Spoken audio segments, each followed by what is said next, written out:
What up, YouTube? It's your boy JusRzd, and welcome to another edition of Rage Reviews. Today, we are chopping it up about Bleach, 1000-Year Blood War, episode 29, which is the newest episode that just premiered.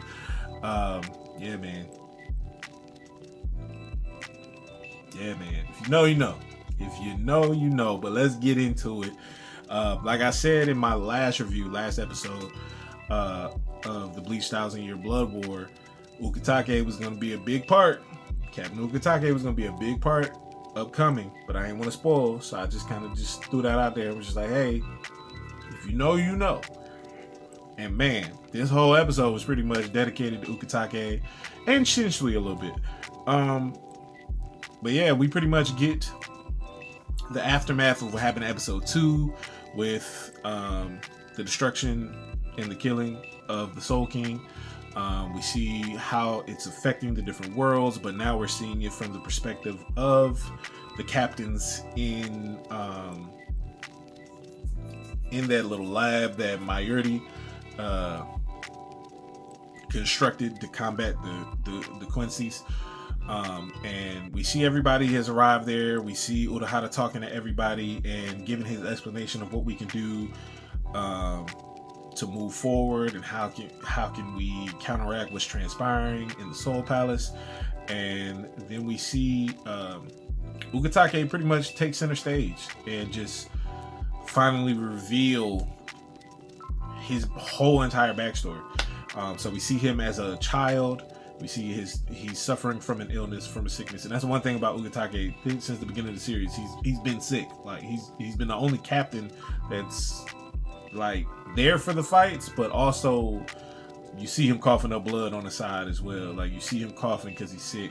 So it's just like we've known he's been sick this whole time, but we didn't realize if it was something that came with age or if it was something that's been there his whole life.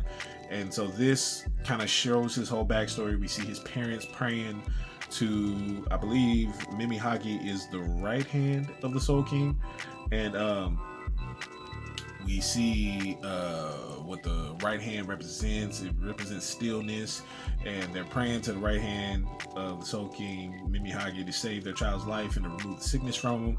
It looks like Mimihagi kind of takes pity on Ukitake and strengthens his body and extends his life longer than he probably would have had, because he was only 3 years old. Mind you, he was a big 3-year-old. Like I'm like, he 3?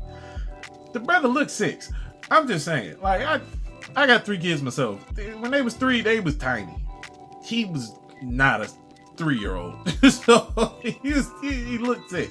But anyway, that's neither here nor there. That shit just threw me off. He was like, my 3-year-old. 3-year-old? That big child? That large toddler out of here? But anyway, we see Ukitake and Mimihagi kind of have an interaction in like this spirit world, and we see Mimihagi pretty much imbue his essence and his presence inside Ukitake and kind of just take over his body and, like I said, strengthen him and extend his life. And then we see Ukitake just growing up in the Serite and in the Soul Society. We see people love him. He's good with people. He's known throughout the Serite. He's going to train to become a part of the 13 Court Guard squads. And then we also see him get older. We see him as a younger man trying to recruit people.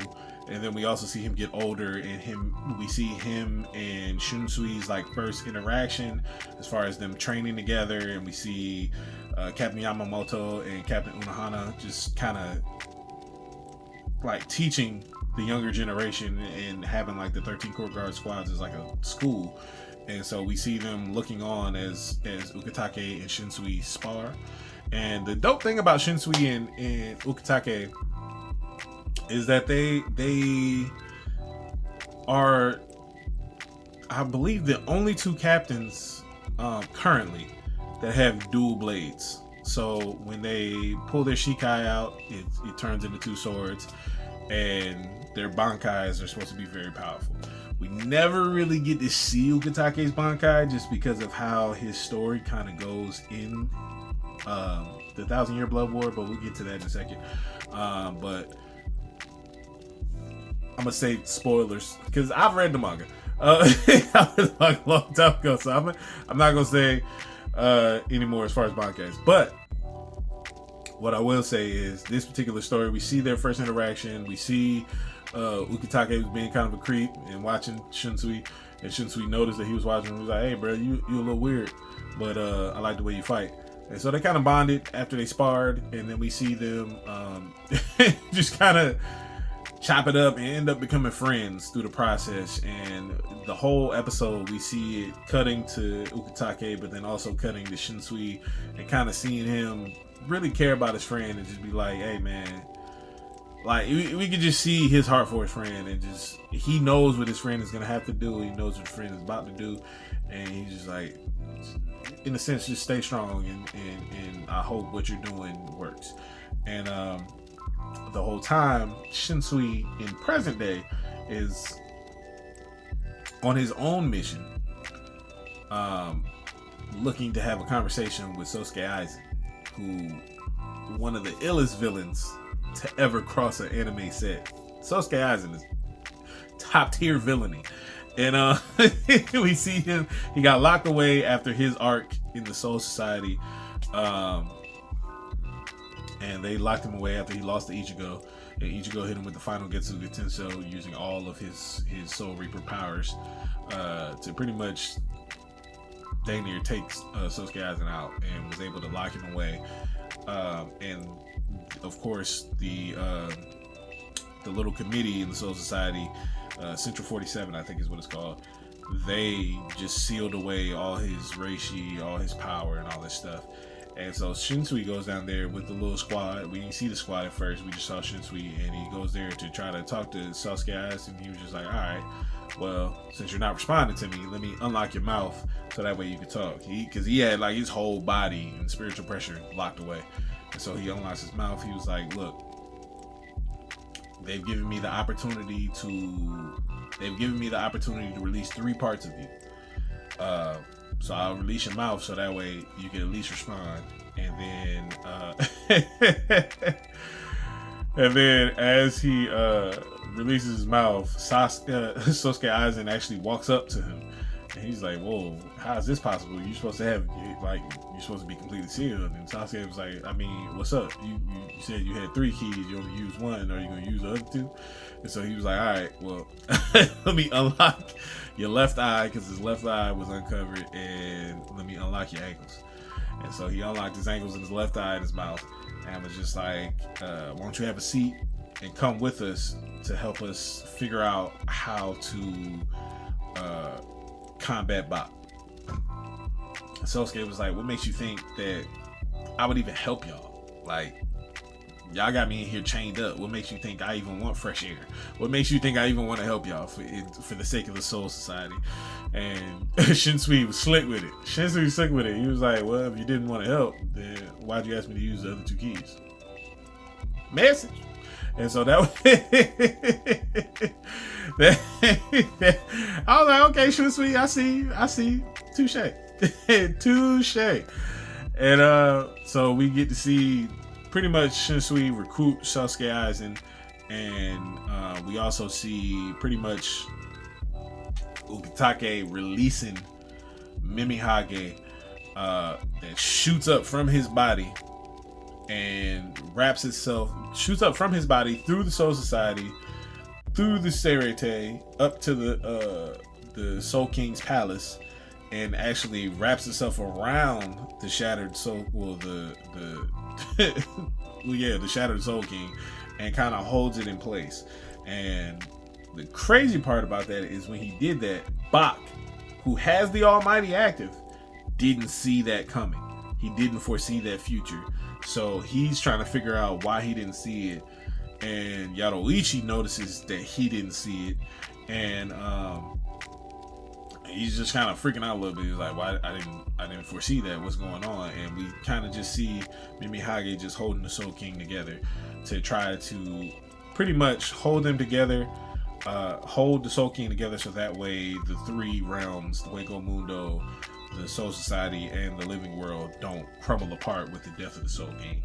And so that was just a dope scene. Seeing it animated finally after all these years was just it was dope. It was a dope feeling, man. It was a dope feeling just like watching this kind of unfold, knowing it was coming. As a manga reader, I don't read manga no more, but at the time I did read Bleach. I read Bleach and Naruto because at the time they weren't finished animating the story, so I was like, I need to see how this ends, my boy. And so I was like, let me tap in, and tap in is what your boy did. So it was just dope, just seeing all of that play out, seeing it all animated, and the episode, the ending episode poem was uttered by Uryu, and it looks like, just based on the little poem and the little slight preview that they gave for next week's episode, we might actually get a brand new. We've been getting brand new scenes in these first 3 episodes. We got a brand new scene in the flashback. We got brand new scenes in the first 2 episodes. It's looking like we might get another brand new scene in episode 4 of Uryu and Ichigo fighting. Here's hoping. But that's why as soon as I saw what they did in part 2, and then I heard that that's One Piece, that Tite Kubo was saying he was heavily involved in the 3rd part, I was just like, oh, he probably gonna do some new stuff and probably rework the story a little bit. So I'm interested to see how this gonna play out. So with all that being said, I'm dumb excited, especially after the first 3 episodes, having new scenes and having the plot strung together a little differently. I'm super excited to see where Tite Kubo is gonna take this story, in this part of the 1,000-Year Blood War, because a lot of stuff happens here. A lot of good fights, a lot of dope action sequences. The pacing has been better this season so far, and we only 3 episodes in, so I'm excited to see what Kubo is going to do, what this animation team is going to do. If in this particular episode, me already kind of figuring what was coming, it was still dope to see it. I'm gonna give it an 8. Give it an 8. Not because it was bad, but because I knew a lot wasn't going to happen this particular episode. This was very, let me give these characters moments, and they gave dope moments for Sosuke Aizen, and they gave dope moments for Ukitake. So I'm going to give it an 8 because not a lot really happened. And compared to what's going to happen this part, this was super light. This is probably going to be my lowest rated episode so far this season. Because the first 2 episodes were fire. This episode, it was just like, cool. Just plot device, pushing the plot forward, pushing the story forward. We're showing different aspects of different people. People are having their moments. Cool. I ain't mad at it. So I'm going to give this episode an 8.